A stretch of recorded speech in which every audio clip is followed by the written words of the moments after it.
On a sunny April afternoon, the school bell rang and kids poured out, excited to head home.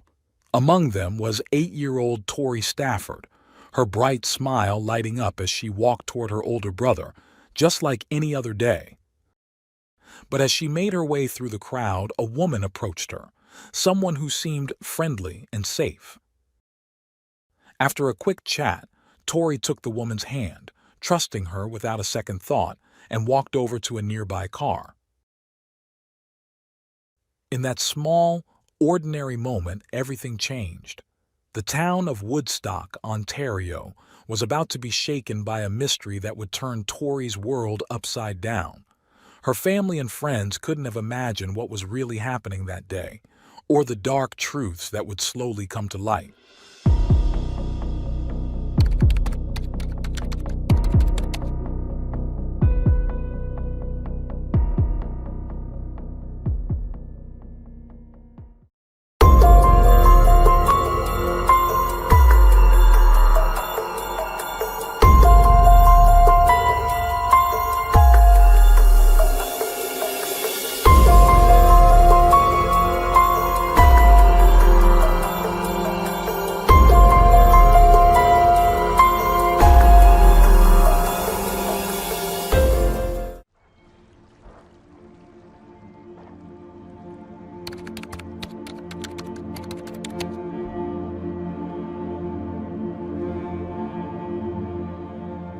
Victoria Stafford, more commonly known as Tori Stafford, was born on July 15, 2000, in the town of Woodstock, Canada.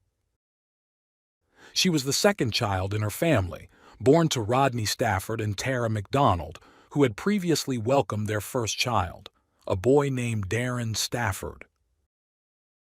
Tori's family life was marked by significant difficulties, largely due to the complex and troubled relationship between her parents. This tension led to their separation in 2002. It was reported that both Rodney and Tara struggled with substance abuse, but while Rodney managed to enroll in a detox program, Tara did not follow the same path. Following the separation, Tori and her brother Darren stayed with their mother. Despite the less-than-ideal circumstances of her home life, Tori was a vibrant and affectionate little girl, known for her warm smile, sparkling eyes, and chestnut hair. She enjoyed the simple joys of childhood, like playing with her friends and attending school. She also loved going to the movies and watching performances related to ballet, dance, and acting. Tori's compassion extended to animals, with a particular love for dogs. She frequently begged her mother for a puppy, and although Tara's financial situation was tight, she was actively trying to find a way to bring a dog into their lives that would suit a home with two young children. By the time Tori turned 8, she was attending a public school in her town. On April 8, 2009, Tori set off for school around 7:45 in the morning, as she usually did, accompanied by her brother Darren. They planned to meet after classes to walk home together, a habit they shared regularly. The siblings were deeply bonded, and their strong relationship helped them cope with their challenging family situation. Though Tori was lively and outgoing, Darren was more reserved. She often encouraged him to enjoy typical childhood activities, helping him stave off the sadness that their circumstances occasionally brought. As the school day ended around 3:30 p.m., Darren waited outside the school building for Tori, intending to go home with her. However, his friends asked him to join them briefly, and he agreed, assuming it would only take a few minutes. When he returned to their usual meeting spot, he found that Tori was gone. Thinking she might have decided to go home alone, he headed back, only to discover she wasn't there. Worried, he told Tara, who tried to reassure him, suggesting that Tori was likely with her friends.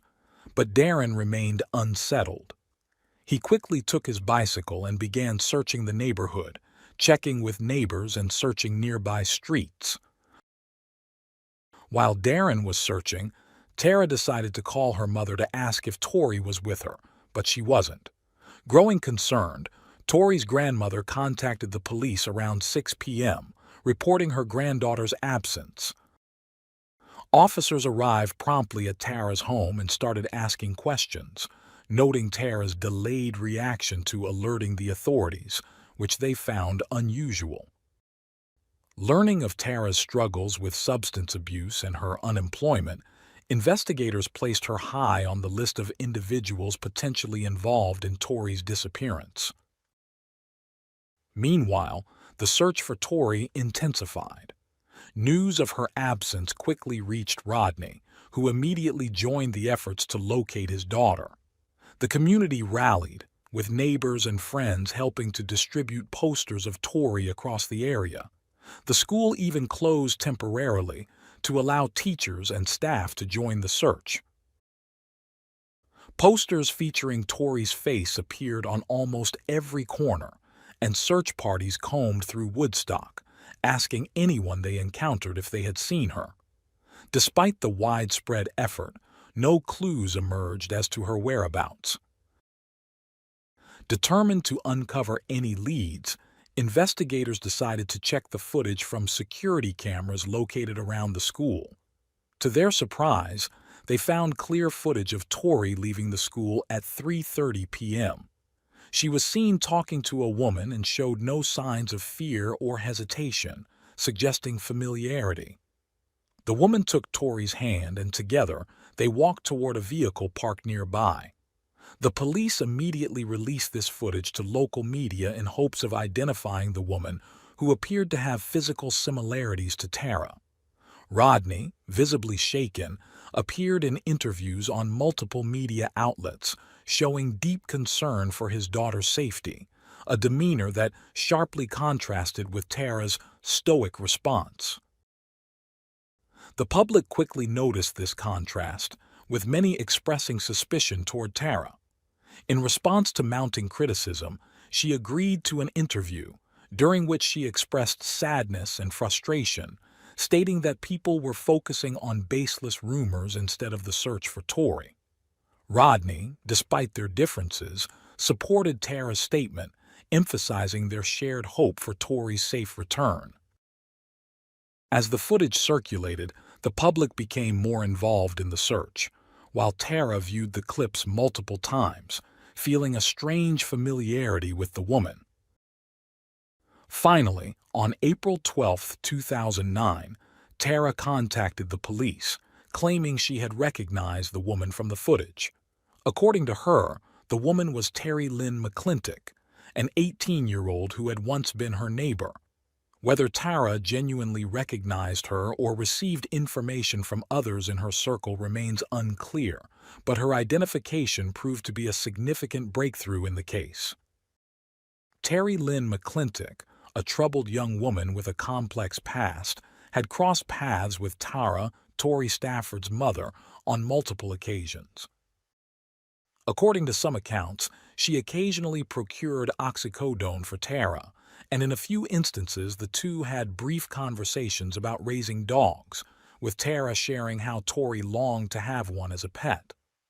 Although Tara confirmed that there was no close relationship between her and Terry Lynn, she acknowledged that Terry was aware of Tori's strong desire to have a dog.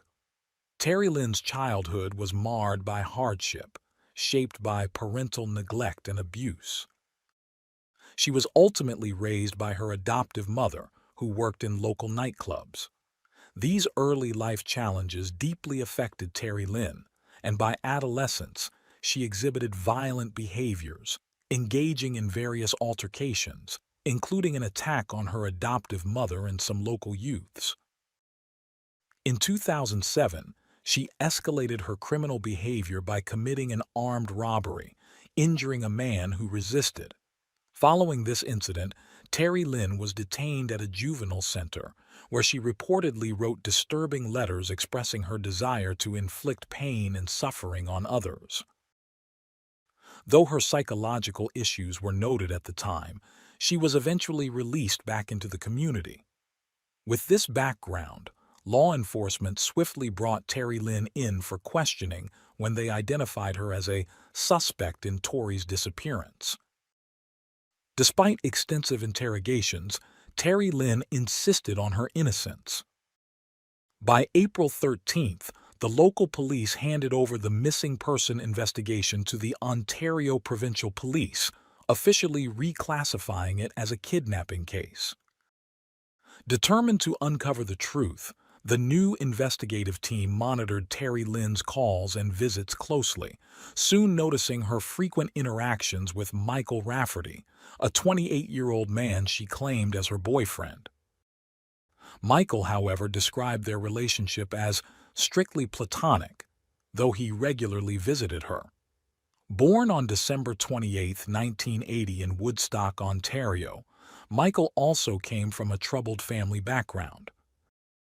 By 2009, he exhibited aggressive tendencies and had been accused by at least 13 women of physical violence during intimate encounters, often involving attempts to choke them. Continuing their probe, police decided to question Michael during one of his visits to Terry Lynn, framing their inquiries around her recent activities on the day of Tori's disappearance. Unfortunately, they couldn't gather enough evidence to hold him, so they returned their focus to Terry Lynn, increasing the frequency and intensity of their interrogations. Despite mounting pressure, she remained tight-lipped, leading investigators to a standstill. On April 25, 2009, an international television program aired a special segment on Tori's disappearance, drawing significant public attention. To everyone's surprise, the broadcast struck an emotional chord with Terry Lynn, who, 5 days later on April 30th, broke down and confessed that Tori had died on the same day she was taken. Terry Lynn recounted the grim events, providing chilling details of the crime. She explained that on the morning of April 8th, she and Michael were using substances together when he suggested taking a young girl against her will. He specified that the victim should be a child and goaded Terry Lynn, knowing her vulnerabilities, by challenging her courage and hinting she lacked the nerve. Eager to prove him wrong, Terry Lynn went along with the plan. At around 3:15 p.m., they drove to a school nearby and parked at the back. She got out and waited, watching children as they exited until she spotted Tori. Utilizing the information Tara had shared in their conversations, she approached Tori, introducing herself as a friend of her mother and promising that she had a puppy in her car. Innocent and eager to meet the supposed puppy, Tori trusted her, held her hand, and walked with her to the car, where Michael grabbed Tori and forced her into the vehicle. The pair then drove about 80 miles north, keeping the radio on to monitor for news of Tori's disappearance. Confident they hadn't been detected, they made a couple of stops along the way, first at a gas station and then at a department store. Here, Terry Lynn left Michael with Tori and went inside to buy a hammer, garbage bags, and tape. Afterward, they continued driving to a remote field where Terry Lynn stepped out of the car, knowing what Michael intended to do. According to her account, she turned her back to avoid witnessing the horrors unfolding. However, as Tori's desperate cries echoed from the car, Terry Lynn briefly glanced back and saw the young girl, pleading and crying, reaching out for help. Terry Lynn admitted she knew from the outset what would happen and chose not to intervene, claiming she didn't want to be present for the final moments. This confession not only provided the police with the answers they needed, but also shocked the community, bringing an end to the weeks-long search for Tori Stafford. Back in the car, Michael Rafferty unleashed unimaginable cruelty on Tori Stafford. Afterward, Terry Lynn placed a bag over Tori's head and struck her with a hammer, ending her life. Together they buried her body at the remote location. On the drive back to town, Michael made Terry Lynn numerous promises, that they would always be together and that the police would never catch them. Following Terry Lynn's harrowing confession, Investigators immediately headed to Michael's residence to place him under arrest. During the journey, they discovered a security camera and obtained permission to review its footage.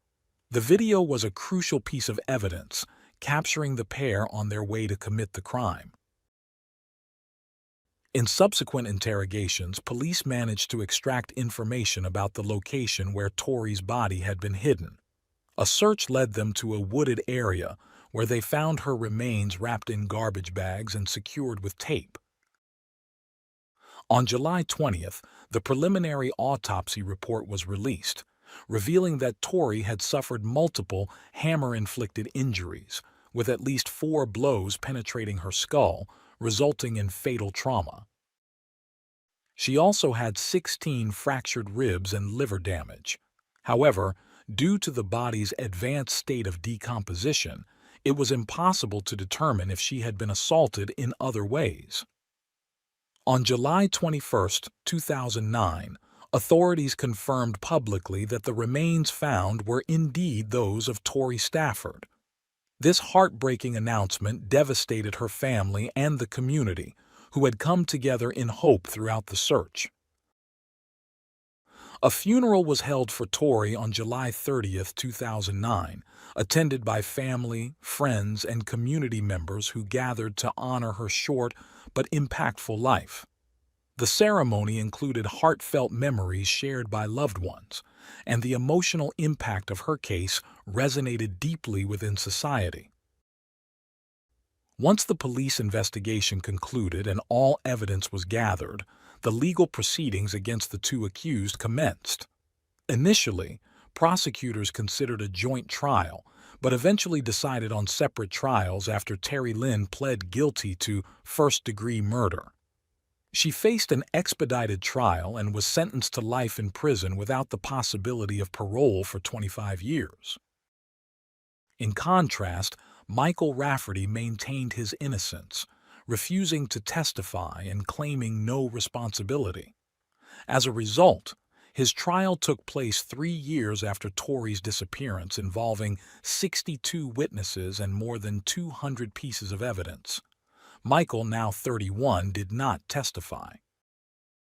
Although he admitted to some involvement in Tori's abduction, he denied the charges of murder, kidnapping, and sexual assault. The jury, however, found him guilty on all counts. Following the guilty verdict, Michael Rafferty received a life sentence for the murder of Victoria Stafford, also known as Tori Stafford, with parole eligibility only after 25 years. Additionally, he was given 10 years for kidnapping and sexual assault, to be served concurrently with his life sentence. Even if he were to be released, the judge permanently prohibited him from owning firearms. He was also required to submit a DNA sample to Canada's National Sex Offender Registry. After his sentencing, Michael continued to protest his innocence and even offered to meet with Tori's mother, Tara, ostensibly to fill in the missing pieces. Tara, however, refused any communication with him, stating she could never forgive him. Despite his repeated legal appeals over the years, all attempts to overturn his conviction have been denied. Tori Stafford's tragic story has left an indelible mark on Canadian society, underscoring the importance of child safety, parental responsibility, and the necessity for prompt police response in critical situations.